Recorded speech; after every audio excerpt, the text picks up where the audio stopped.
South of area lying south of Ganga but east of Son river in Bihar, मगर ये सिर्फ बिहार की बात है, बस ये सिर्फ बिहार की बात है। Is known as south of Ganga but east of Son. अगर ये साउथ ऑफ गंगा हो गया, देखो भाई ये साउथ ऑफ गंगा हो गया, मगर ये सोन रिवर है ना, सोन का कौन सा इलाका है?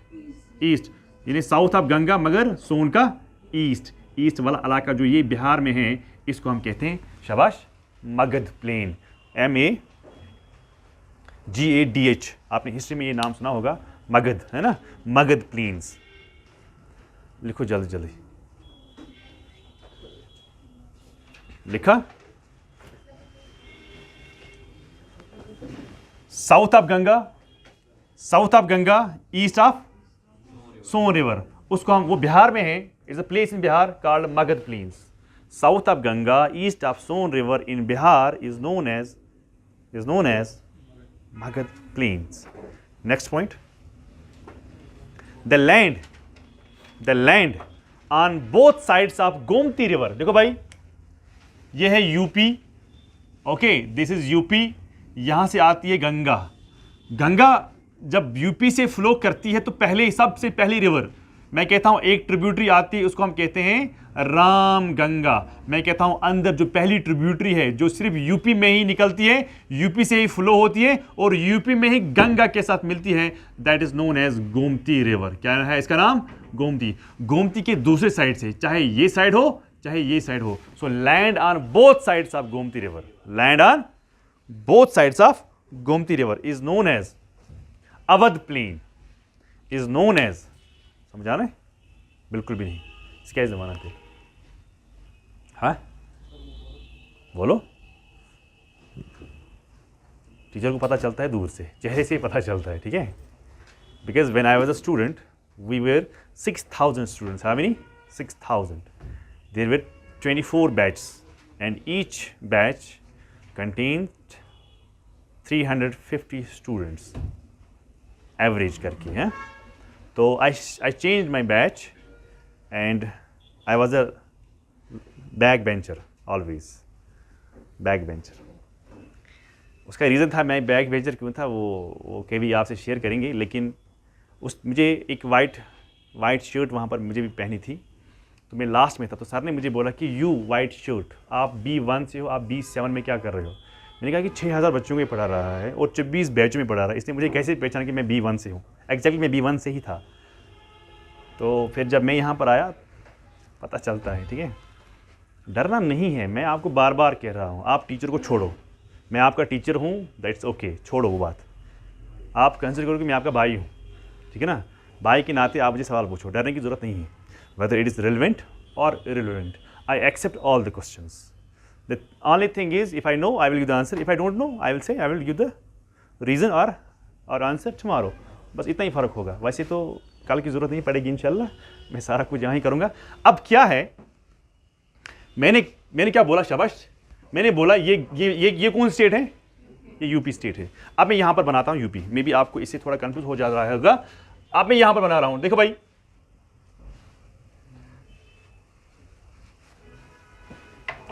ये यूपी स्टेट है,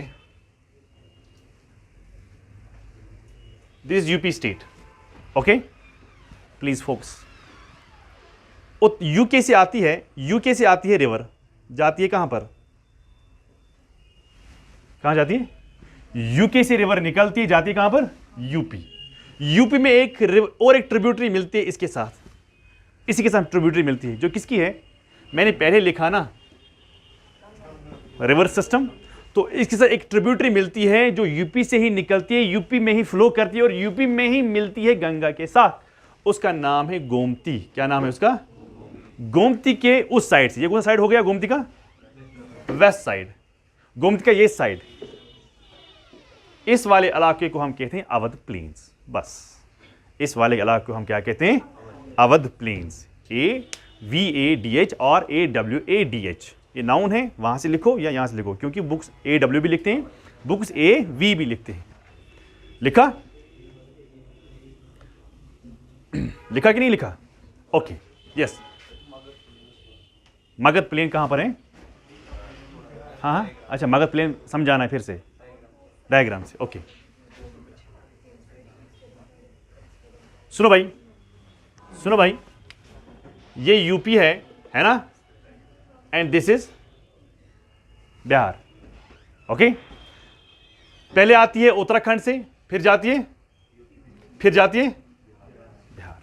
अब मैंने क्या कहा, बिहार के बाद जाती है वेस्ट बंगाल, वेस्ट बंगाल से ही फ्लो करती है और जाती है बे ऑफ बंगाल, और दूसरा हिस्सा जाता है बांग्लादेश, वो भी जाती है बे ऑफ बंगाल। यहां तक क्लियर? अब जब ये यहां से निकलती जाती है इधर, अब मैंने कहा कि बिहार में जो गंगा का साउथ वाला हिस्सा है, साउथ वाला हिस्सा कहां हो गया, ये वाला हिस्सा, मगर साथ साथ मैंने कहा कि जो क्या है, सोन के ईस्ट में है। सोन का ईस्ट कहां हो गया, सोन का ईस्ट, सोन जा रहा है इधर, इसका ईस्ट कहां हो गया, ये वाला हिस्सा। तो सोन का ईस्ट जो ये वाला इलाका है, इस गंगा का साउथ, सोन का ईस्ट, इसी को हम कहते हैं मगध प्लेन्स। बस, क्या आप हिस्ट्री में भी पढ़ेंगे। अब बिहार कहाँ है, आपको एटलस सामने होना चाहिए, है ना। मैं बार बार मत थोड़ी कहूंगा एटलस निकालो, एटलस निकालो जी। बस यही बिहार के एरिया में ही, आप वेस्ट बंगाल तक नहीं जाना है, क्योंकि वेस्ट बंगाल में दूसरा प्लेन निकलता है, उसको हम कहते हैं, एक होता है, देखो भाई, जो ये है गंगा के, जो गंगा प्लेन्स हैं, जो गंगा के प्लेन्स जो हैं, इसके 3 हिस्से हैं। कितने हिस्से हैं? एक है अपर गंगा, दूसरा है मिडल गंगा, और तीसरा जो है that is what we call as lower Ganga. क्या है? जो आपने अभी देखा यूपी का जो इलाका है, यूपी का जो इलाका है ना, उसको हम कहते हैं क्या, अपर गंगा। यूपी के बाद जब आप बिहार की तरफ आते हो, उसको हम कहते हैं, फिर जब उसके नीचे जब हम आते हैं, नीचे मतलब वेस्ट बंगाल का जो इलाका है, वेस्ट बंगाल का जो इलाका है, उसको हम कहते हैं लोअर गंगा। मे भी इस पर क्वेश्चन आ सकता है कि लोअर गंगा कहां पर है, मिडिल गंगा कहां पर है, और अपर गंगा कहां पर है।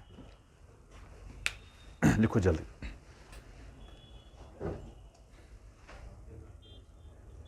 ओके, नाउ अभी 2 प्लेन्स हैं, उसके बाद हमारा ये टॉपिक खत्म हो जाएगा। 2 प्लेन्स अभी और हैं।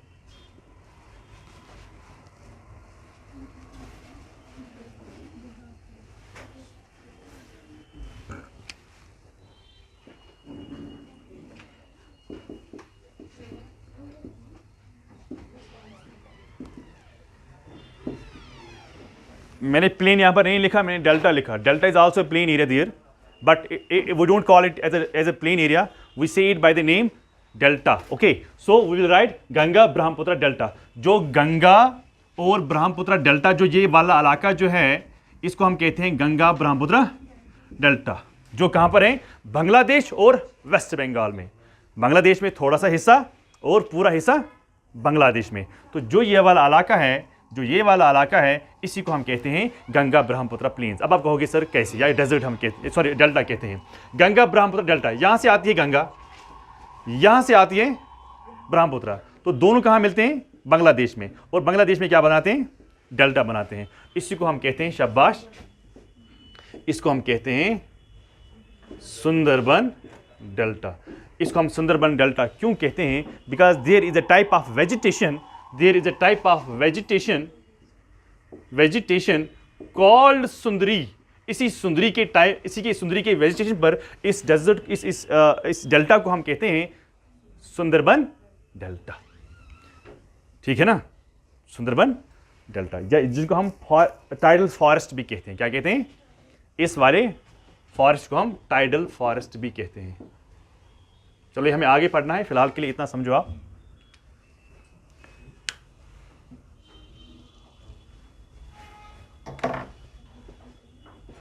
क्लियर सबको?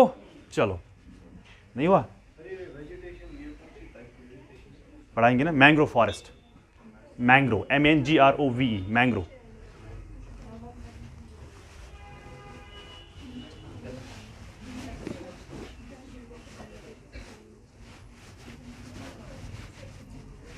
अब लास्ट जो है, जैसे कि आपने यहां पर देखा,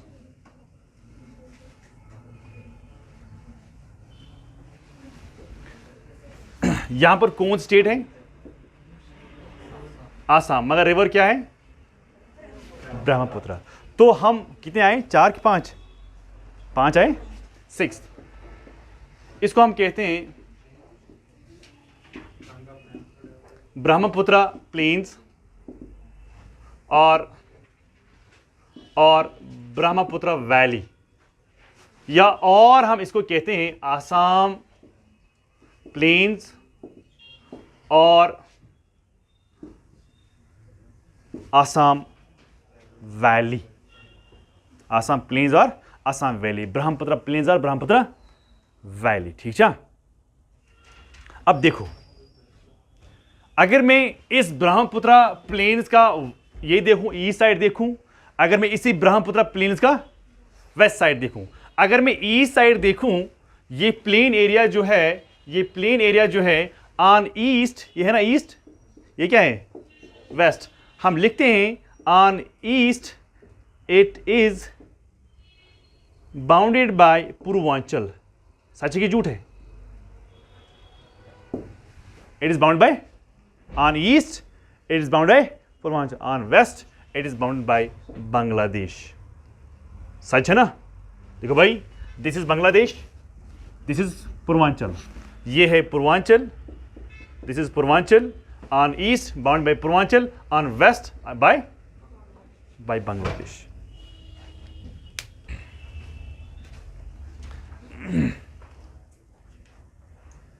समझ में आ रहा है कि नहीं आ रहा है? सो हमने ये समझा कि जो प्लेन एरिया है, this is the work of only and only rivers which are draining the Himalayan area and are depositing the material into depressions। जो डिप्रेशन था नीचे, उसी को फिल करने के लिए ऊपर से रिवर्स आ गए, उन्हें मटेरियल साथ लाया और उन्होंने यहाँ पर ये मटेरियल जमा किया, तो उसी से क्या बन गया हमारा plains. Now right significance. Significance जहाँ पर भी आपको जरूरत पड़ती है कंक्लूजन की, ठोको सिग्निफिकेंस, लगाओ सिग्निफिकेंस नीचे, क्योंकि आंसर राइटिंग में देखो ये तो हमें समझ में आ रहा है, प्री तो निकालना तो ठीक है, प्री में क्वेश्चन जब आएंगे तो यहां से ही क्वेश्चन आएंगे, लेकिन जब मेंस की बारी आती है ना, मेंस का मतलब है मेन एग्जाम वही है, प्री इज अ की टू फॉर मेंस। फिर जब आप मेंस में जाओगे तो जो प्री है वो खत्म, फिर प्री का कोई वैल्यू नहीं है। This only a key to open the door, to open the door of what? Cinema hall. लिखियो सिग्निफिकेंस, सिग्निफिकेंस लिखो। This 1/4, this 1/4, 1/4, this 1/4 of land of the country, this 1/4 of the land of the country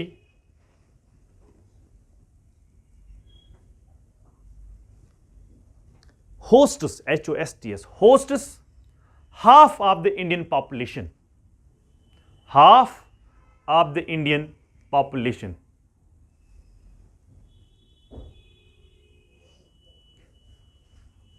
Asim इनको बोलो print करके ना, शायद मैं समझता हूँ, और इनको बोलना ये चाबी ली कि नहीं ली, चाबी है।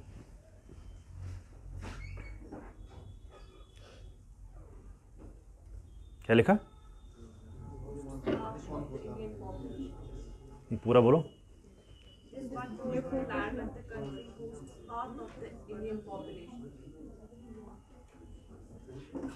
Okay, next point. नेक्स्ट में राइट एल्यूवाइल सॉइल्स, मगर एल्यूवाइल क्या होती है? फर्टाइल होती है ना। चाबी लिए? ओके, लिखो fertile alluvial soils, fertile alluvial soils comma flat surface, flat surface, slow moving perennial rivers. Perennial क्या होता है? जो थ्रू द ईयर फ्लो करते हैं, when nick through the ear. चलो क्या लिखा आपने? तो वसान वो आज बड़ गमित, क्या लिखा? Perennial, perennial, perennial, PERENNIAL, perennial rivers and favourable climatic नहीं, climate and favourable climate facilitate intense agricultural activity. Climate facilitate intense agricultural activity.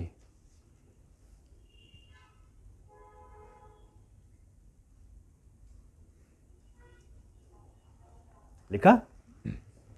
The extensive use of irrigation, the extensive use of irrigation, the extensive use of irrigation has made Punjab, Haryana, the extensive use of irrigation has made Punjab, Haryana and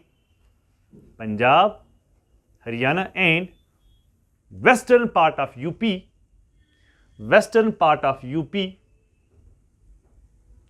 the granary of India, GRANARY, the granary of India, like prairie granary, granary मतलब फसल, वहाँ से बहुत ज़्यादा निकला ना, जब हमने ग्रीन रिवोल्यूशन किया, वीट निकला, राइस निकला। 1964 की बात है जब हमने ग्रीन रिवोल्यूशन यहाँ का कॉन्सेप्ट लाया था। High yielding variety of seeds हमने इस्तेमाल किए, हाँ, हमने इरिगेशन का मेथड इस्तेमाल किया, हमने फर्टिलाइजर्स लाए, पेस्टिसाइड्स लाए, वीडिसाइड्स लाए कि नहीं लाए, उससे हमारा एग्रीकल्चर बहुत ज़्यादा हुआ। लेकिन टिल 1964 तक क्या था, India was dependent on food items on other countries. When a country is dependent on food items on other country, the country is going to perish very soon. अगर खाने पीने के लिए एक कंट्री दूसरी कंट्री पर डिपेंडेंट है तो कंट्री जो है वो जल्दी खत्म होने वाली होती है। सिमिलरली 1947 में जब इंडिया आज़ाद हुई जब इंडिया आज़ाद हुई 1947 में, तो उस टाइम पर क्या हुआ, उस टाइम से लेके 1964 तक इंडिया को फूड आइटम्स बाहर से आते थे। अगर आपने पढ़ा होगा इकोनॉमिक्स में PL 480 स्कीम, जो अमेरिका से जो फूड आता था हिंदुस्तान को, लेकिन उस वक्त डिफिशिएंट था इंडिया इन फूड आइटम्स। लेकिन जो ही यहां पर ग्रीन रिवोल्यूशन हुआ, क्या हुआ, तो इंडिया बिकेम सेल्फ सफिशिएंट इन फूड आइटम्स। बना कि नहीं बना, ये आपको एग्रीकल्चर में पढ़ना है। लेकिन फिलहाल के लिए जो ही हमने वहां पर प्रोडक्शन की, सबसे ज़्यादा 2 क्रॉप्स हमने प्रोड्यूस किए, number 1 is wheat, number 2 is rice. तो उसके बाद यहाँ के लोगों ने भी खाना खाया और यहाँ के लोगों ने भी रोटियाँ खाई। उससे पहले यहाँ पर लोग मरते थे, सच में, इट इज़ ट्रू। क्योंकि जब कोई नई जब घर में कोई अलग निकलता है, उसको देखो कितना करना पड़ता है, सारा खर्चा करना पड़ता है, फिर कुछ उसको रहता ही नहीं है। जब ना इला गर्ज का ना अलग वो नश और बान शुभ बदल मस। ओके, ग्रेनरी मतलब फसल हमने बहुत निकाला। उसी तरह जिस तरह priori is a place in USA, जिस तरह वो ग्रेनरी बन गई किसकी, USA की। ये आपको कल एटलस में काम आएगा। ब्रैकेट लिखो, क्या लिखा आपने, ग्रेनरी ऑफ इंडिया, ब्रैकेट लिखो, लाइक प्रायरीज, PRAIRIES, प्रायरीज ऑफ USA। वहां वो भी ग्रेनरी थी, उसको माना जाता है ग्रेनरी ऑफ वर्ल्ड। किसको, प्रायरीज जो हैं place in USA, that is known as granary of world. Second, next point, it is also known as heart of India, दिल जिगर, heart of India. It is known as heart of India. Full stop. Next point. The entire plains, except entire Sara. The entire plains except the entire मतलब सारा, entire plains except Thar desert,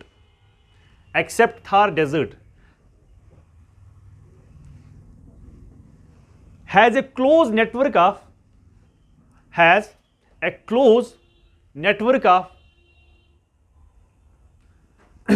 roads and railways,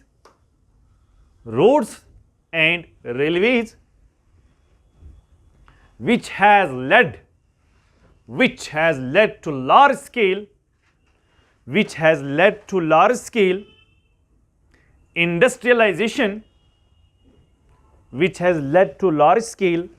industrialization, and urbanization.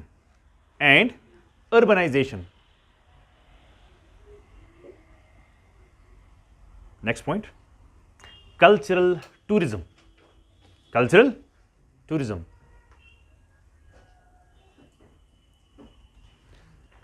There are many religious places. Sometimes I may be wrong in pronunciation, so sorry for that, because I am from government school. Sometimes I may be, I am trying very hard. क्या लिखा आपने? There are many what religious places along the banks of sacred river, along the banks of sacred, SACRED, along the banks of sacred rivers like Ganga and Yamuna,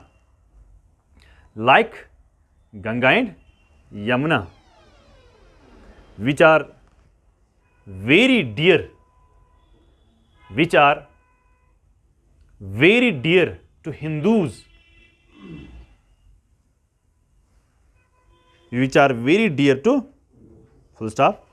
Here flourished, आपने history में पढ़ा होगा, here flourished the religions of Buddha and Mahavira.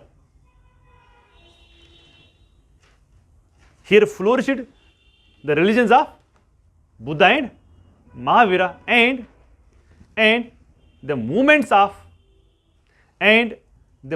of Bhakti and Sufi. Movements of Bhakti, BAKHTI, and Sufi, SUFI. Bhakti and Sufi movement जो हैं वो इसी landscape पर start होगी. यहाँ पर ही बुद्धा ने अपना मज़हब स्टार्ट किया, यहाँ पर ही महावीरा ने अपना मज़हब स्टार्ट किया. महावीरा आई मीन से जैनिज़्म को स्टार्ट किया और बुद्धा आई मीन से बुद्धिज़्म को स्टार्ट किया.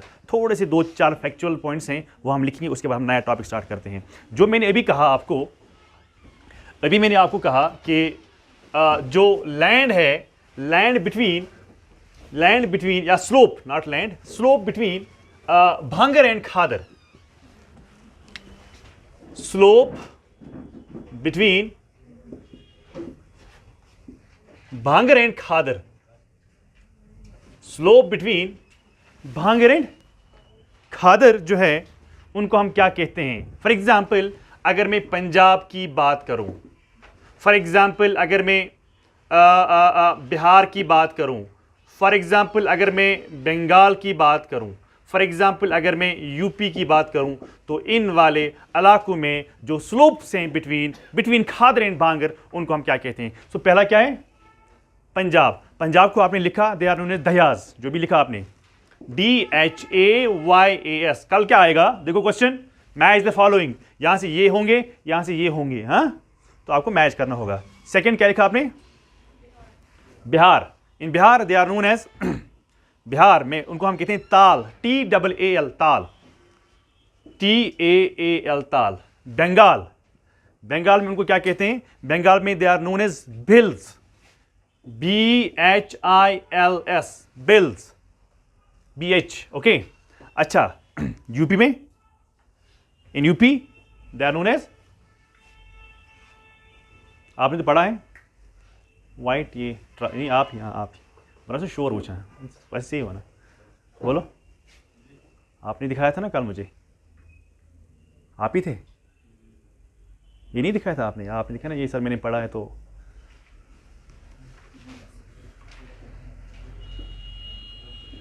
खोल,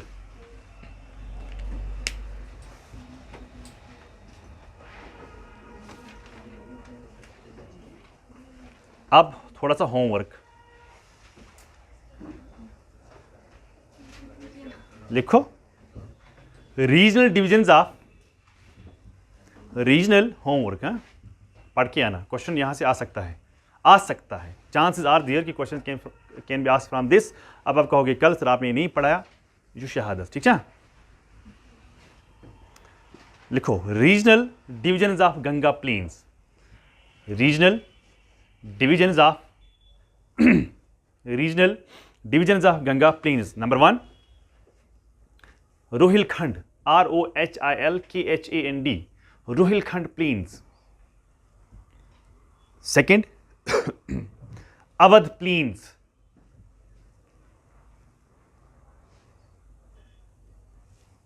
Mithila plains,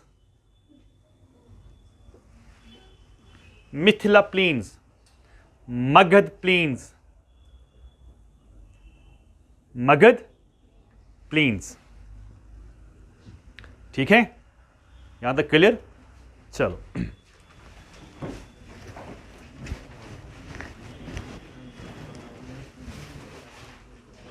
देखो भाई, नया टॉपिक है।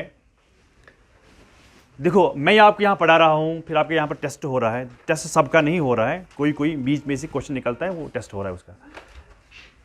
ऐसा कभी बहुत बार ऐसा होता है कि ऊपर क्वेश्चन दिया गया होता है, नीचे ऑप्शन दिए गए होते हैं, और आपने कभी क्वेश्चन को कभी पढ़ा ही नहीं होता है, कभी क्वेश्चन को देखा नहीं होता है, लेकिन on the base of option you can eliminate the wrong one और द राइट वन। तो हर समय, हर चीज़ या हर टाइम पर किसी भी एग्जाम में आप हर कोई क्वेश्चन नहीं कर सकोगे, नहीं कर पाओगे। Never ever, it is not possible कि आपको 100 में से 100 ऑब्जेक्टिव्स आएंगे। नेवर। आज तक किसको आए हैं 100 में से 100? किसी को नहीं आते हैं, सिर्फ नीट में आते हैं, है ना। तो 100 में से 100 आपको इस वाले एग्जाम में कभी भी नहीं आते हैं। क्यों नहीं आते हैं? क्योंकि डेलिब्रेटली ऐसे क्वेश्चन पुट किए जाते हैं ताकि आप नहीं कर पाओगे। अगर ऐसे क्वेश्चन नहीं डालेंगे तो फिर मेरिट बहुत ऊपर जाएगा। आप देखो मेंस में हाईएस्ट क्या रहता है? 53%, 54%, 55%, उससे ज़्यादा थोड़ी होता है। 55% जो होता है वो टॉपर होता है पूरे हिंदुस्तान का। फिर आप खुद बता सकते हो कि लेवल क्या होगी। मैं आपको डरा नहीं रहा हूँ, मैं आपको बोल रहा हूँ कि मेहनत करनी है ना। अगर आपको 50% आते हैं तो आप इन हो, आप 50% नीचे आते हो तो आप बाहर चले जाते हो। क्योंकि 50 से लेके 55 तक जो लड़के होते हैं ना, वही इन होते हैं। बाकी अब फ़र्क कितनी होती है? फ़र्क इतनी होती है जो मैंने घर वालों को बोला है कि इतनी फ़र्क है, ठीक है ना। लेकिन असल में कितनी फ़र्क है, वो बहुत फ़र्क है ना। सो आप भी अपने घर वालों को धोखा नहीं। My father is not illiterate, he is a JE, he knows very well कि मैं बहुत शैतान हूँ, ठीक है। तो असल में जो मैंने कहा ना, शायद मैंने आपको शायद शेयर किया है, जो हमारी फैमिली है वो थोड़ी दूसरी टाइप की फैमिली है। दूसरी टाइप आई मीन से कि वो रिलीजियस हैं, मतलब डिजिटल चीज़ वही हो, ठीक है। तो वो कह रहे हैं कि हो जाएगा ठीक, लेकिन अभी तक में ठीक नहीं हुआ, ठीक है। अच्छा, गलत नहीं समझना इसको बात को कि मैं ठीक नहीं हूँ। ठीक मतलब दूसरी बात है कि मैं ये पैंट वगैरह पहनता हूँ, ये थोड़ा मैं, है ना, स्टाइल मेरा दूसरा है। पॉइंट ये मुझे कहना है आपसे कि क्वेश्चन किसी भी स्टाइल का आएगा, किसी भी स्टाइल का। अब क्या होता है कि हर बार आप नहीं कर पाओगे। With the help of reading, with the help of practice, आप हर बार वो वाले सवाल कैसे करोगे? लॉजिकल से। लॉजिकल जिसको होगा वही वो लड़का वही सवाल करता है। जिसके पास लॉजिकल कम होगा उसको प्रॉब्लम होती है वो सवाल करने में। होती कि नहीं होती है? आपने कभी नहीं देखा, आपने कोई लोकल एग्जाम नहीं दिया है, आपके साथ जो दूसरा लड़का होता है, आपको वो क्वेश्चन गलत गया हुआ होता है, लेकिन जो दूसरा आपके साथ बैठा हुआ होता है उसको ठीक हो गया होता है। लेकिन ना तो उसने वो पढ़ा होता है, ना तो आपने पढ़ा होता है, लेकिन उसने कैसे वो ठीक किया है? वो कहता है कि हाँ, इस ऑप्शन में मुझे लगा कि ये उसके साथ मैच नहीं कर रहा, ये किसी और टॉपिक से मैच कर रहा, तो इसको इसलिए मैंने काटा था। ये इसको कर रहा था तो इसलिए मैंने इसको काटा था। तो ये वाला मुझे लग रहा था लेकिन पढ़ा नहीं था, इसलिए उसको हम कहते हैं लॉजिक। ये लॉजिक अपने आप में डेवलप करो। क्यों? क्योंकि हर बार ऐसे सवाल आपको पूछे जाएंगे, हर बार ऐसे, हर पैटर्न में, हर एग्जाम में। अगर आप क्लर्क पोस्ट का एग्जाम देंगे ना, उसमें भी ऐसे सवाल आएंगे। और मेरी तरफ से आपको एक नसीहत है, apply for all the post. All the post, जो भी पोस्ट सामने आते हैं उनको अप्लाई करो। सिर्फ वो मत करें जिनकी एज भी कम है। जिनकी एज भी 20 है वो ना करें, 20-21 है वो ना करें, वो इसी के लिए जाएं। जिनकी एज 27 है तो आप बूढ़ी हो गए हैं, ठीक है, तो आप अप्लाई करो हर किसी पोस्ट के लिए।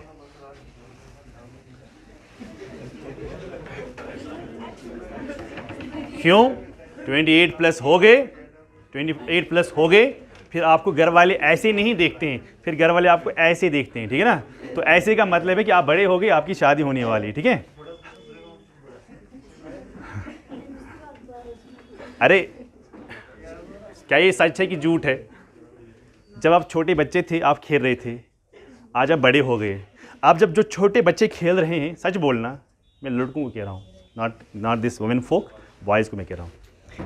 पहले आप खेलते थे, बच्चे थे आप, आज आप बड़े हो गए। अब जब आप आंगन में या ग्राउंड में देखते हो कि बच्चे खेलते हैं, आपकी तरफ बाल आती है, क्या वो बच्चे आपको नहीं बोलते हैं अंकल बाल आपके पास चलेगी बाल? बोलते कि नहीं बोलते हैं? तो अंकल आप हो गए, ठीक है।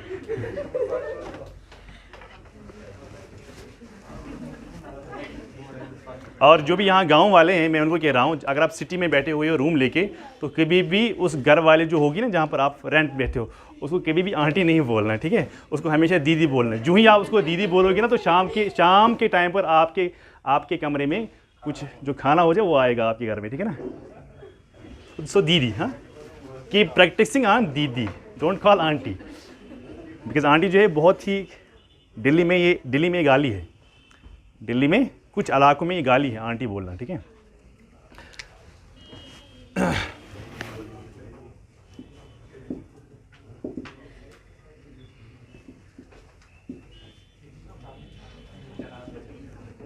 Peninsular plateau. ओके, दो टर्म्स है यहां पर, एक है पेनिनसुला, दूसरा है प्लेट्यू। तो जिनको जो पहली बार ये वर्ड सुन रहे हैं, मे बी कुछ ऐसे लड़के होते हैं जो साइंस बैकग्राउंड से होते हैं, कुछ ऐसे लड़के होते हैं जो ह्यूमैनिटी से होते हैं, या कुछ ऐसे होते हैं जो कॉमर्स से होते हैं या किसी और बैकग्राउंड से होते हैं, वो पहली बार ये वर्ड सुन रहे हैं, या उन्होंने 9th में पढ़ा होता है, तो 9th से लेकर आज तक बहुत साल हो गए। तो इसीलिए हम स्टार्ट करते हैं दो टर्म से। तो मैं बेसिक से स्टार्ट कर रहा हूं। One is called peninsula and second is called plateau. पहले मैं बात करता हूं प्लेट्यू के बारे में। ओके, प्लेट्यू क्या होता है, मैंने आपको उस दिन ही बताया था, इट इज एन अपलैंड, है ना, it is an upland, upland. Okay, so upland जो है, या आप कहते हो राइजिंग लैंड, है ना, राइजिंग होगी, अपलैंड हो, राइजिंग हो, मगर राइजिंग जो हो उसका टॉप जो होगा वो क्या होगा, वो होगा फ्लैट। ओके, अब मुझे आप कहो कि सर बहुत सारे ऐसे हैं, लेकिन सबों को हम ऐसे स्ट्रक्चर वालों को हम नहीं कहते हैं क्या? तो इसके लिए जो कंसेंसस था एमंग जोग्राफर्स, एमंग जियोलॉजिस्ट्स, उन्होंने कहा कि जिसकी हाइट मिनिमम, मैं मैक्सिमम की बात नहीं कर रहा हूं, जिसकी हाइट मिनिमम 300 मीटर होगी। कितनी? Earlier it was 500। पहले स्कॉलर्स ने कहा कि 500 मीटर जिसकी हाइट होगी और उसका टॉप फ्लैट होगा, उसको हम कहेंगे प्लेटू। लेकिन उसके बाद ये कंसेंसस हुआ, ये डिबेट हुआ, ये डिस्कस हुआ, जो आज तक एक्सेप्टेबल है, उन्होंने कहा कि जिसकी हाइट मिनिमम की बात कर रहा हूं, not maximum can be anything, maximum can be 1000। Okay, so minimum जो है दैट इज 300 मीटर्स जिसकी हाइट है और उसका टॉप फ्लैट होगा, उसको हम कहते हैं प्लेट्यू। समझ? ओके, अब प्लेट्यू हो गया, अब क्या है? प्लेट्यू हो गया, अब क्या है? पेनिनसुला। पेनिनसुला कुछ नहीं है, एक लैंड मास होती है जिसको पानी ने एक नहीं, दो नहीं, बल्कि 3 साइड से घेर लिया होता है। अगर मैं 4 साइड से बोलूं तो हो गया आइलैंड। सो अगर मैं इंडिया की बात करूं, इंडिया का ये सदर्न पार्ट है ना, ये है ना सदर्न पार्ट, ये क्या है? Land mass. क्या यहां से वाटर है? ना। क्या यहां से वाटर है? यस। क्या यहां से वाटर है? यस। क्या यहां से वाटर है? यस। जिस लैंड मास को 3 साइड से पानी ने घेर लिया होगा, उसको हम कहते हैं peninsula. So a land mass that is surrounded by a land mass that is surrounded by water on 3 sides is known as peninsula. जैसे example, Arabian peninsula, Indian peninsula, Arabian peninsula, Indian peninsula, ठीक है ना? Arabian peninsula and Indian peninsula.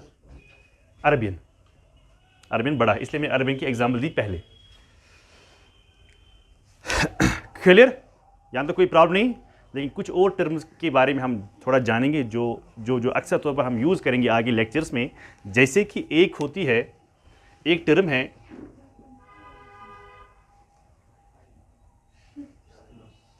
Isthmus, एक है straight. एक है isthmus, एक है स्ट्रेट, एक है गल्फ, एक है बाइट। बाइट क्या स्पेलिंग है? एक है वो बाइट, काटना, वो क्या स्पेलिंग है? हाँ, BI है। ओके, सो BIGHT, ठीक है ना? Bite.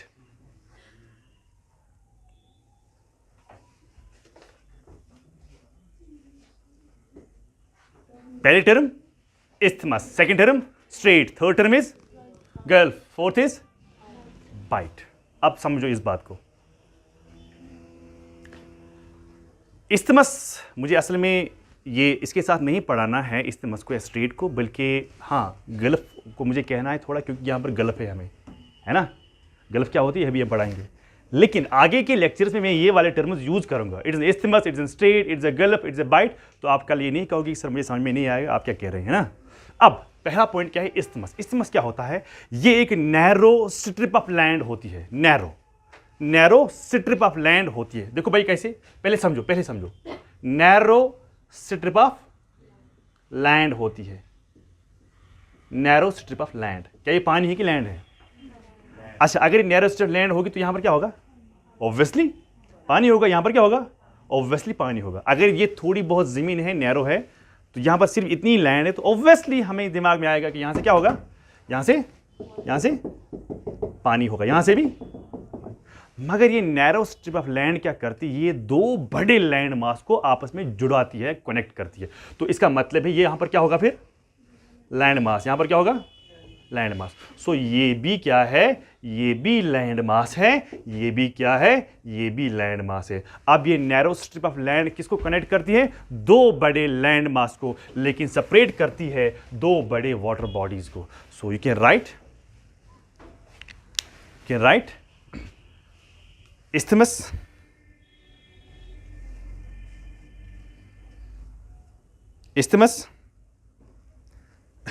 is a narrow stretch of narrow stretch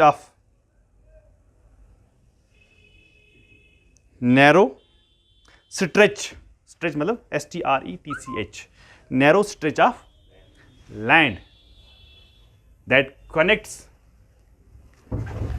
connects two large land masses, that connects two मतलब बड़े, देखो एक है ये, एक है ये, दो बड़े है ना, that connects two large land masses but at the same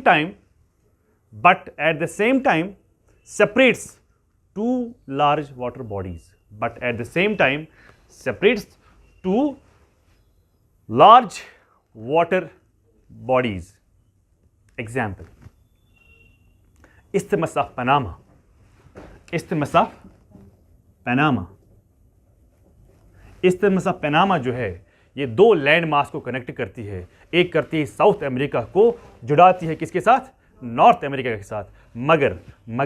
मगर ये दो वाटर बॉडीज को सेपरेट करती है, किसको किससे सेपरेट करती है, पैसिफिक ओशन को अटलांटिक ओशन से। यहां से था ये पैसिफिक ओशन और यहां से था ये अटलांटिक ओशन, यहां से क्या है ये साउथ अमेरिका और यहां से क्या है ये नॉर्थ अमेरिका, ठीक है ना। और आप कोशिश करना कल इसी नोट को आप 5 एग्जाम्पल्स ऐड करना, होमवर्क 5 एग्जाम्पल्स, यानी 5 इस्तेमाल का आपको पता होना कम से कम होना चाहिए, 5। नेक्स्ट क्या है, next is what is next, straight भी होती है narrow stretch of water body. क्या ये नैरो स्ट्रेच ऑफ, अगर ये नैरो स्ट्रेच वाटर बॉडी है तो यहां पर क्या होगा, फिर लैंड होगा, तो यहां से लैंड होगा, this is land part, this is also land part. मगर यहां पर फिर क्या होगा, यहां पर पानी होगा, यहां पर क्या होगा, तो उसका उल्टा। सो ये right, narrow stretch of water body, don't write channel ना, चैनल अलग बात है। Narrow stretch of water body that separates two large land masses, that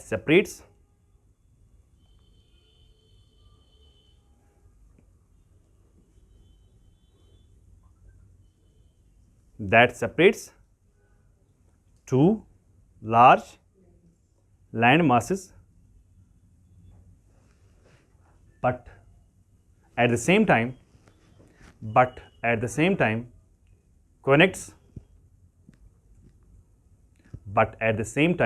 connects two large water bodies,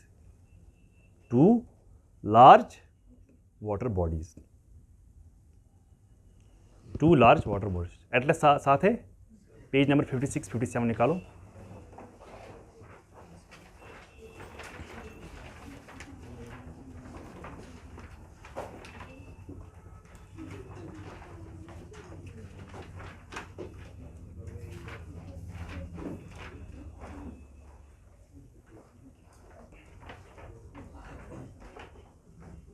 चलो वापस आ जाओ, वापस करो एक पेज टर्न वापस करो।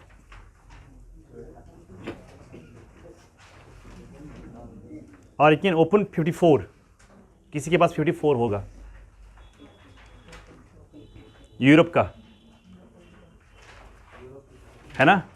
आप देखते हो कि स्पेन कहां पर है, स्पेन है ना। स्पेन जो है, देखो भाई ऐसे करके है ना, स्पेन, ये वाले स्पेन है, this is Spain, and here we have a country called Africa, and this is Europe. है कि नहीं है? अब देखो यहां पर वाटर बॉडी है, दिखाई नहीं दे रहा है? कहां पर वाटर बॉडी कहां है? नीचे वाली, हाँ ये वाली. This is what we call as Mediterranean sea, है ना? This is what we call as Mediterranean sea. यहां से अगर आप देखते हो, this is Atlantic ocean. Atlantic ocean को कनेक्टेड है मेडिटेरियन सी के साथ. ये किससे होगा? इस्थिमस से कि स्ट्रेट से होगा? स्ट्रेट से होगा. तो यहां पर एक स्ट्रेट है कॉल्ड स्ट्रेट ऑफ जिब्राल्टर, है ना? Straight of Gibraltar. Straight of Gibraltar दो लैंड मास को सेपरेट करती है, यानी अफ्रीका को यूरोप से अलग करती है, मगर दो बड़े वाटर बॉडीज को कनेक्ट करती है. किसको करती है? एटलांटिक ओशन को मेडिटेरियन सी के साथ. ये समझ आवा कि बोल माना? समझ आया? एटलस अपना अपना होना चाहिए, अपना अपना, हर किसी को. बाहर है यहां दुकान है. मगर मेरा क्वेश्चन आप ये है आपसे, ये किस किस कंट्री को सेपरेट करती है? स्पेन और, चलो मैं यहां पर लिखता हूं. आप बोलते हो यहां पर मोरक्को है. नूर फातिहा को जानते हो? नूर फातिहा वो डांसर, तुम्हें जानन सारी है. ये क्या है? ये कौन सी कंट्री है? तो आपका क्या मतलब है? इसका क्या निकाला? इसका मतलब आपने मतलब इसका ये निकाला कि जो स्ट्रेट है, strait of Gibraltar, one of the famous straits of the world, बहुत ही फेमस है, बहुत बिजनेस ट्रांजैक्शन होता है इस स्ट्रेट से. क्वेश्चन ये है कि क्या ये किन दो कंट्रीज को सेपरेट करते हैं? आपने कहा कि from Europe we have Spain and from Africa we have Morocco. Is this the right answer? No, it's wrong.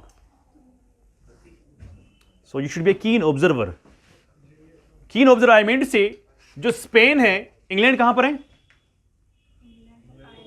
England कहां पर है? इधर है ना इंग्लैंड, ये ना इंग्लैंड ऊपर. हाँ, असल में जो स्ट्रेट ऑफ जिब्राल्टर है, ये मोरक्को को सेपरेट करती है इंग्लैंड के साथ. अब आप कहोगे सर ये कैसे पॉसिबल है? पढ़ा था वहां, अभी कैसे पॉसिबल है? इंग्लैंड कहां पर है? ये तो स्पेन है. So the answer should be here like this. The southern tip is occupied by England. Southern tip is occupied by England. ये उनकी, इसीलिए स्पेन और इंग्लैंड के दरमियान इसी पर लड़ाई है. वो इसने ऑक्यूपाई किया है पहले से, जब ग्रेट पावर था तब से इन्होंने जमीन खा ली है ना? है ना? तब से है आज तक, इसने आज तक जमीन खा ली है. आज तक स्पेन, तब से लेके स्पेन और इंग्लैंड को आपस में लड़ाई है इसी बात पर. और क्या, इसलिए नहीं छोड़ रहे हैं ना, क्योंकि ये बहुत ही इंपॉर्टेंट बिजनेस यहां से होता है तो उसको फायदा आता है. वो क्यों छोड़ेगा? वो क्यों छोड़ेगा? हर बार न्यूज़ में आता है. अभी 2023 में और भी कुछ हो जाएगा, क्योंकि जो तुर्की में जो ट्रीटी हुई थी 100 साल के लिए, वो 2023 में ख़त्म होने वाले. उसके बाद क्या होने वाला है नोबडी नोस. हाँ, 23 में वो 1923 में हुई थी. अच्छा, हाय, अब हमें समझ में आया कि जो ये वाला पार्ट जो है, this southern tip of Spain is occupied by England. That's why we say strait of Gibraltar separates England from.